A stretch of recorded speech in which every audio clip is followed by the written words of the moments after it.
This is the beginning of the end for Russell Westbrook. It's just no other way to look at it. Listen, does anybody actually know what happened to Russell Westbrook? Because I feel like I was just watching him on the Oklahoma City Thunder, dominating every single game, getting a triple-double almost every single game, and then it feels like overnight he's become the laughingstock of the NBA. Nobody wants Westbrook on their team. He's throwing up bricks that aren't even hitting the rim. I mean, it's just a disaster. But to understand the entire rise and fall of Russell Westbrook, we have to start at the beginning. So coming into the draft, Westbrook was a highly touted prospect. He was part of a very successful UCLA team that also featured Kevin Love, Darren Collison, and Luke Mbah-a-Moute. Despite being on a roster that featured 3 other NBA caliber players, Russ still had an enormous impact on the team and was arguably their top player. In his second and final season with the Bruins, he averaged 12.7 points, 3.9 rebounds, and 4.3 assists per game on shooting splits of 46.5% from the field, 33.8% from 3, and 71.3% from the free throw line. Now trust me, people were recognizing that Russell had some talent. He was recognized as an NCAA All-Region player, member of the All-Pac-10 team, the All-Pac-10 tourney team, the Pac-12 All-Defensive team, and the Pac-10 Defensive Player of the Year. He had the build of a combo guard and was the complete package. Along with this, he had elite athleticism and was able to jump out of the gym, as you've seen, probably 1 or 2 Westbrook dunks in your day. His player comparison coming into the draft was Rajon Rondo, who at the time was an emerging young talent on the Boston Celtics. But if you ask me, those are 2 completely different players, and we've seen it play out differently throughout their respected careers. Oklahoma City Thunder selected him with the 4th overall pick of the 2008 draft, only being selected behind Derrick Rose, Michael Beasley, and OJ Mayo. They hoped for him to be a perfect running mate for emerging star Kevin Durant, who won the Rookie of the Year award in the previous year. As we now know, they hit the nail right on the head with this pick. So once Westbrook landed himself in Oklahoma City, he had a solid rookie season with the Thunder. However, there was some clear room for improvement. Although he began the season coming off the bench, he would work his way into the starting role nearly a quarter of the way through the season. He put up averages of 15.3 points, 4.9 rebounds, and 5.3 assists per game. While these were very solid stats for a rookie, he struggled to do it efficiently. He had what would go on to be a career low in field goal percentage of 39.8% and a rough 27.1 three-point percentage. Despite this, he would finish in 4th place in the Rookie of the Year voting, just behind Derrick Rose, OJ Mayo, and Brook Lopez. He would follow up his rookie season with solid upticks to his averages though. With a bigger role on the team, he was proving to be a very solid second option on this emerging young team. In his second season, the Thunder would make their very first playoff appearance in Westbrook's career. Although they were bounced in the first round, they pushed the Kobe Bryant-led Los Angeles Lakers to a 6-game series. Russ really came into his own in this series, averaging 20.5 points, 6.0 rebounds, and 6.0 assists per game. Along with this, he shot lights out, finishing the series at 47.3% from the field, 41.7% from 3, and 84.2% from the line. Although they fell short in the first round, this was still a very promising sign for such a young core. Then we get into the 2010 and 2011 season. Westbrook averaged over 20 points for the first time in his career on what were the best field goal, 3-point, and free throw shooting splits of his entire career as well. He made his first All-Star appearance at the age of 22, and the Thunder would make a deep playoff run this year. They took down the Denver Nuggets in 5 games in the first round, and then the Memphis Grizzlies in the Western Conference semifinals in 6 games. However, they would be taken down by the eventual championship-winning Dallas Mavericks in 5 games in the Western Conference Finals.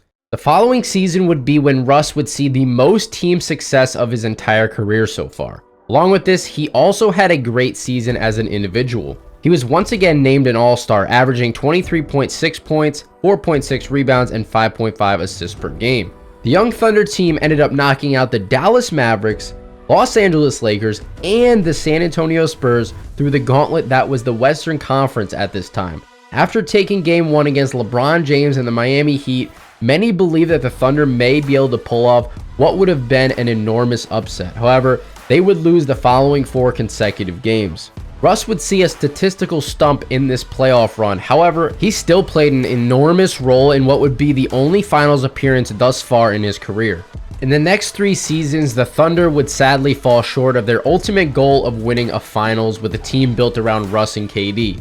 Westbrook would miss some time in both the 2013 and 14 season and 2014 and 15 seasons due to injuries. Despite this, he still made All-Star appearances in 2 of those 3 seasons and would average 24.7 points, 7.1 rebounds, 8.9 assists, and 2.0 steals per game over the stretch. After blowing a 3-1 lead to the 73-9 Golden State Warriors, it would be the final straw for Durant, and he would leave the Thunder in free agency, leaving Russ to fend for himself in Oklahoma City.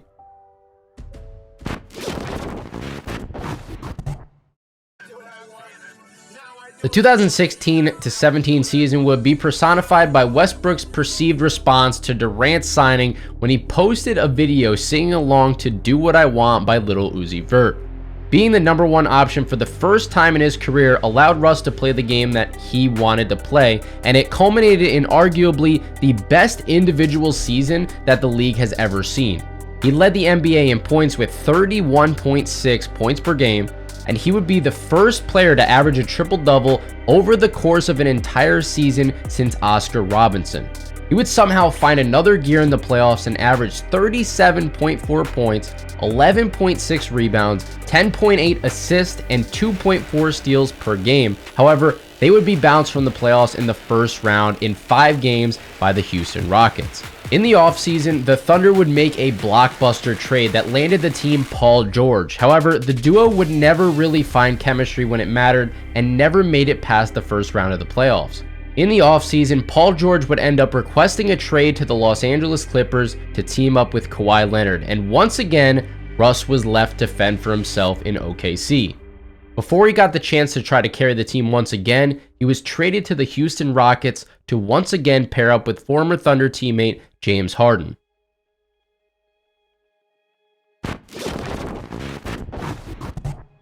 It's honestly crazy to think, looking back on it, how many superstars Russ has played with. I mean, come on, Kevin Durant, Paul George, James Harden, and we can't get 1 ring, Russ?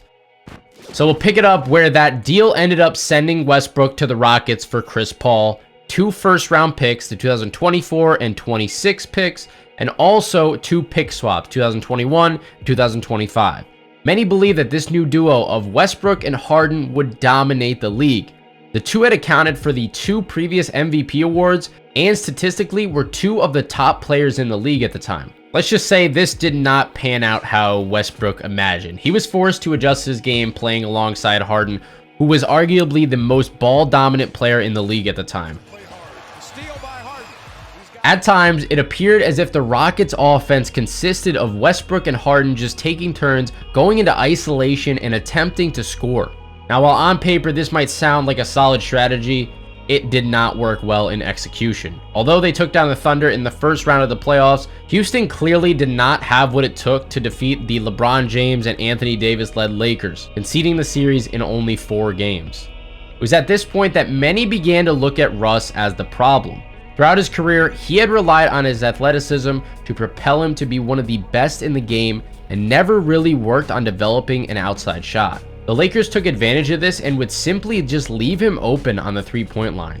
He shot an abysmal 24.2% from beyond the arc in this playoff run and was promptly traded from the Rockets in the offseason. So now we're reaching the point where Russ is pretty much getting passed around by teams because nobody wants him. But the deal ended up sending Westbrook to the Wizards, and in return, they received John Wall and a 2023 lottery projected first-round pick. Both Wall and Westbrook were ready for a change of scenery, and Russ was still teaming up with another all-star caliber player in Bradley Beal.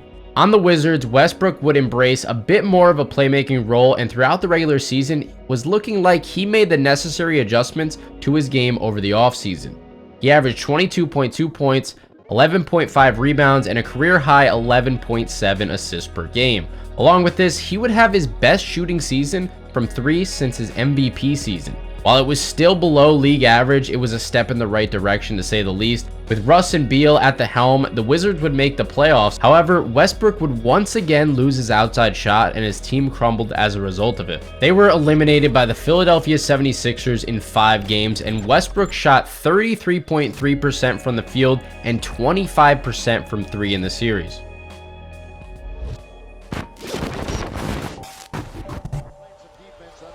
So in the following offseason, Westbrook ended up getting traded once again, this time to the Los Angeles Lakers. The deal sent Russ to the Lakers, and in return, Washington received Kyle Kuzma, Kentavious Caldwell-Pope, Montrezl Harrell, and the 22nd overall pick in the 2021 NBA draft. Now this would arguably end up being the worst stop of Westbrook's run of new teams. While many thought he would create a big three with LeBron and AD, the trio would be absolutely terrible together and struggle with court spacing. Some believe the Lakers limited Westbrook and did not allow him to play his style of basketball, and there may be some truth to this. During his time in LA, he played his best coming off the bench, where he could control the offense. However, with him being the highest paid player on the team, it made no sense for him to be coming off a bench and to remain on a potential contender like the Lakers. In his year and a half with the team, he would average 17.4 points, 6.9 rebounds, and 7.2 assists, while shooting 43.4% from the field, 29.7% from 3, and 66.2% from the line. The Lakers missed the playoffs in his only full season with the team, and since trading him, they have worked their way back up in the standings. Allegedly, there were also some locker room issues during his time with the team. Along with this, Lakers fans treated him terribly. It was very clear that a move needed to be made, and for the 4th time in 5 seasons, Westbrook would once again be traded. This time he ended up on the Utah Jazz in a 3-team deal between the Lakers, Jazz, and Timberwolves. Along with this, the Jazz received Juan Toscano Anderson, Damian Jones, and the Lakers' 2027 first-round pick. The Lakers ended up receiving D'Angelo Russell, Malik Beasley, and Jared Vanderbilt, and the Timberwolves got Mike Conley, Nickeil Alexander-Walker, and 3 second-round picks. Soon after the trade, Russ would be waived by the Jazz and sign a deal with the LA Clippers.